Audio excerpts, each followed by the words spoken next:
Hi everyone, this is Robert. I've brought you another game to show you for 50 years of chess.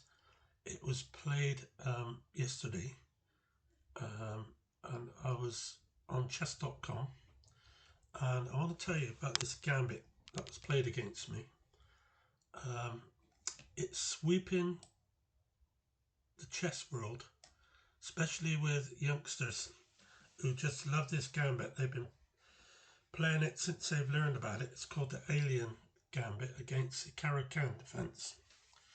And I was playing black, and I haven't played the Caro for a while, but I fancied playing it yesterday. And this opponent, who went by the name KazuKnightz, his real name is John Edwin Piemonte from the Philippines. And I don't know how old he is, but judging by that logo picture he's got of himself there, I'd say he's probably a teenager, and which would be typical for the type of person who's playing this gambit, especially in 5-minute chess. If you don't know what you're doing with black, you get smashed off the board quite quickly with white, because there's so many white square weaknesses around your king. I'm going to show you the game, and it's quite an exciting game, and it was a 5-minute speed game. So this is how it went. My opponent was playing white and I was black, and he started with e4, c6, d4, d5, knight c3, d takes e, knight takes e, and knight f6. So I was encouraging this gambit opening because I've not ever played against it, and I wanted to see if I could find the answer to it over the board rather than learning about it. And so I thought, let's see what happens. It's a one-off game. If he smashes me up, he smashes me up, but I'm going to try and find the answer to it.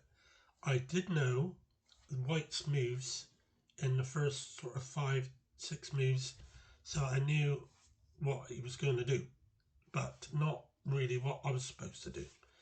So he played knight g5, and this is correct, because the ideal is to sack the knight on f7, and then you can just see all those white weaknesses on the squares around it, and this is what black has to be careful of. So I knew he was going to play this sack, so what I did was, first of all, I wanted to deny him the bishop from checking me after knight takes pawn, king takes, but he didn't. So he played the bishop, but he didn't sack the knight yet.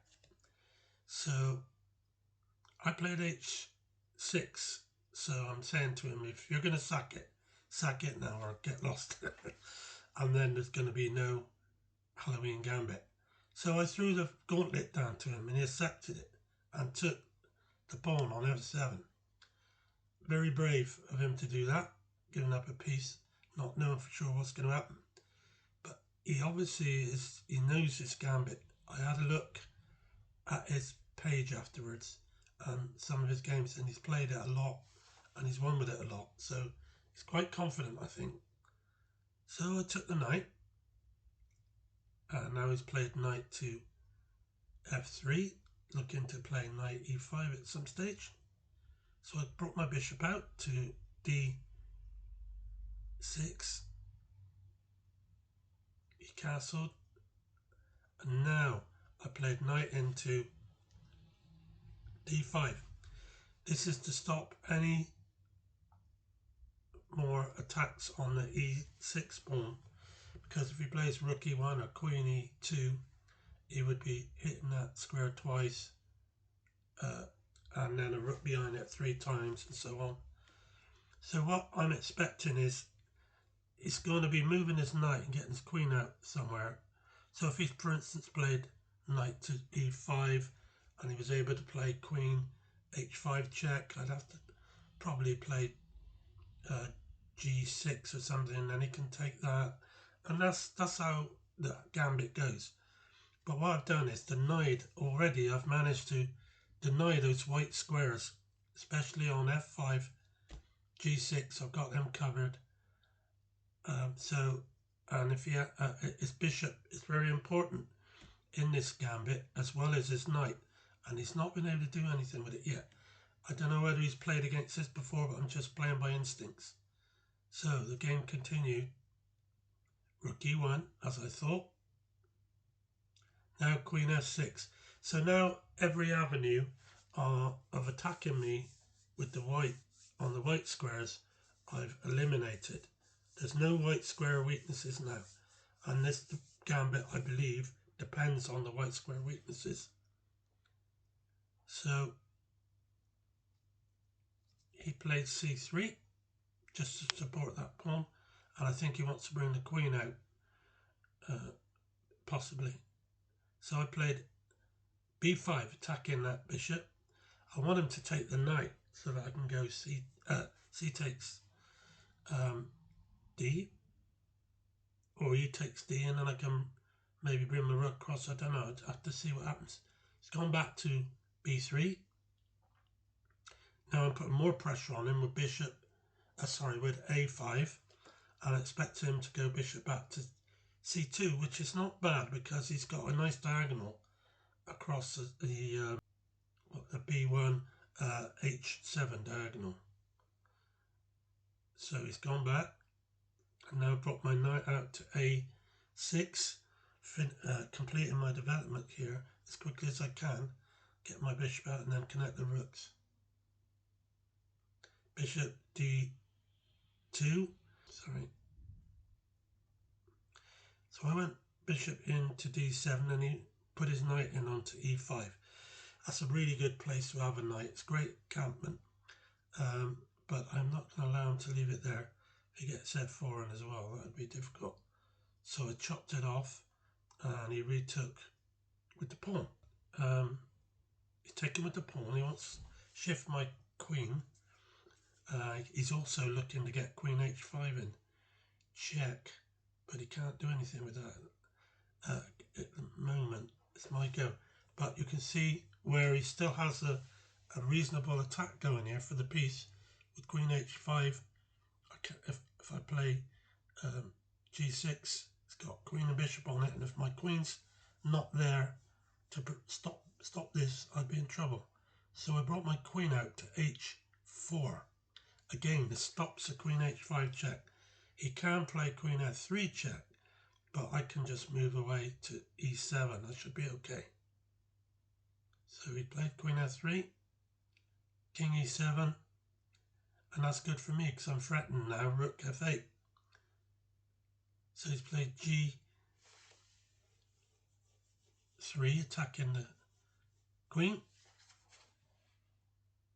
And I brought my queen down to h3, still covering that vital square on h5, which really white depends a lot on in this gambit. Now he's played a bishop, good move, bishop g6,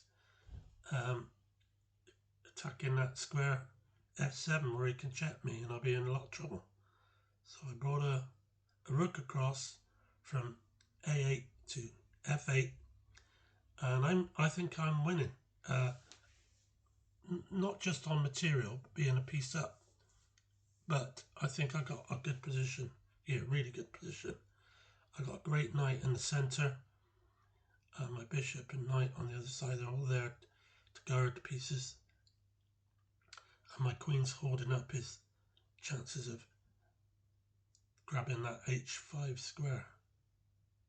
So he's gone queen into e4.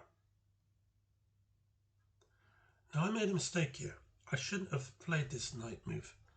I think if anything I should have gone back knight to c8. I'll show you why in a minute. So I'm attacking his queen, and he went queen d4, attacking the knight.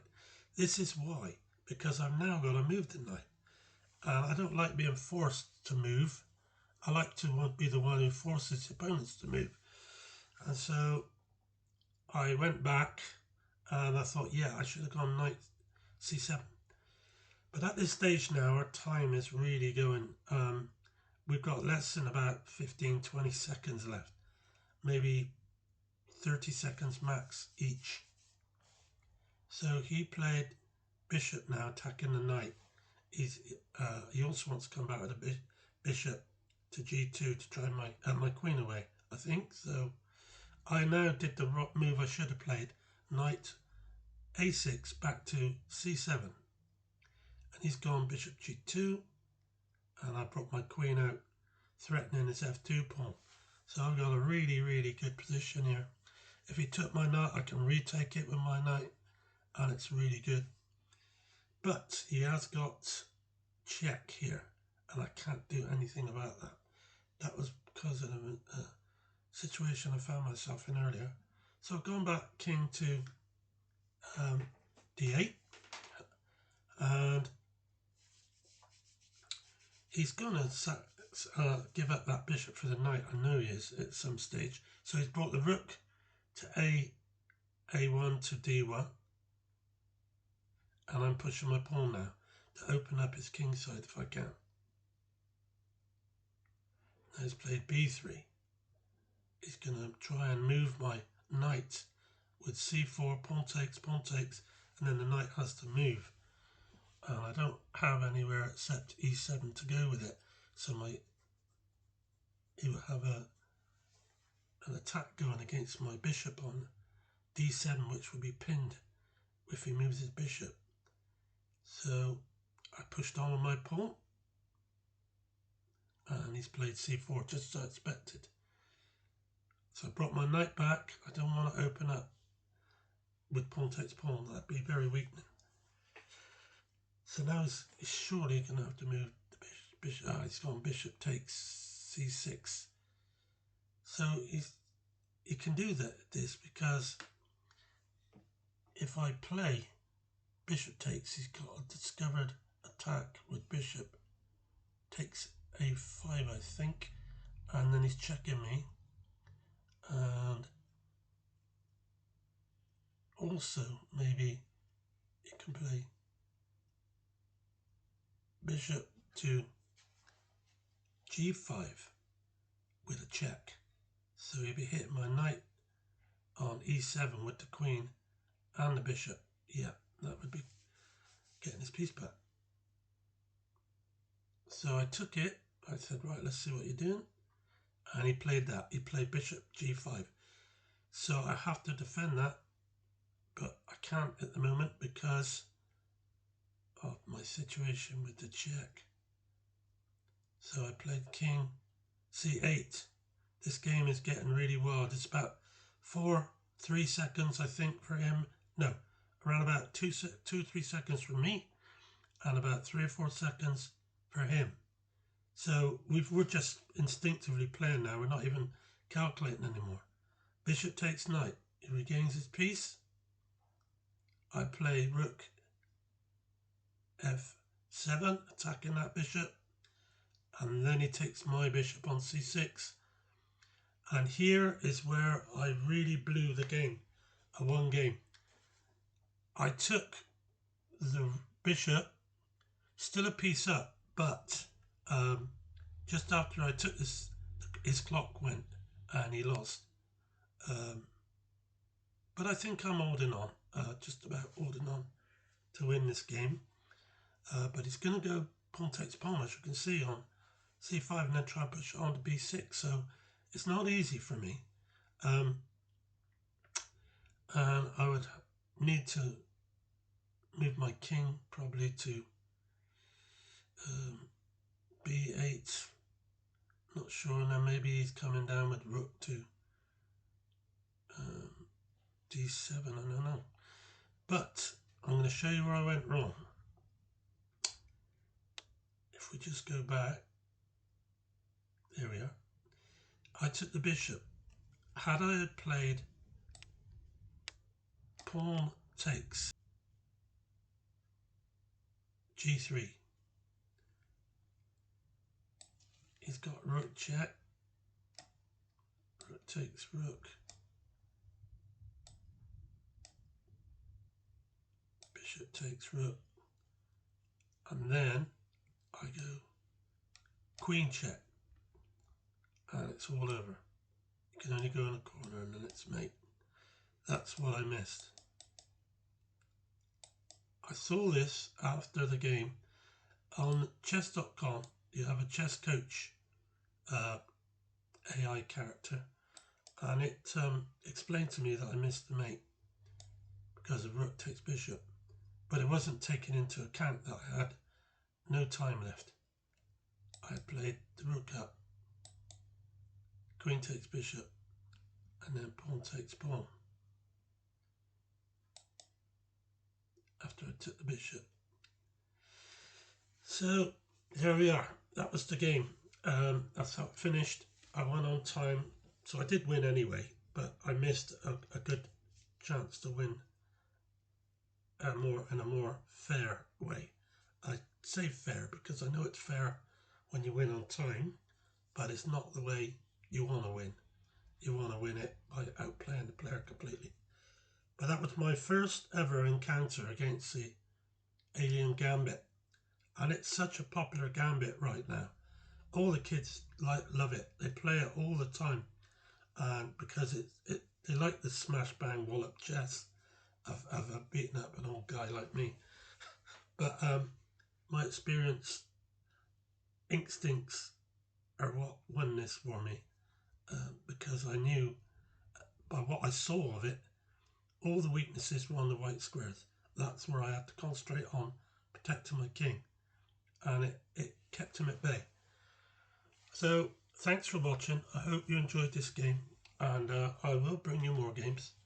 Thanks for that, and take care.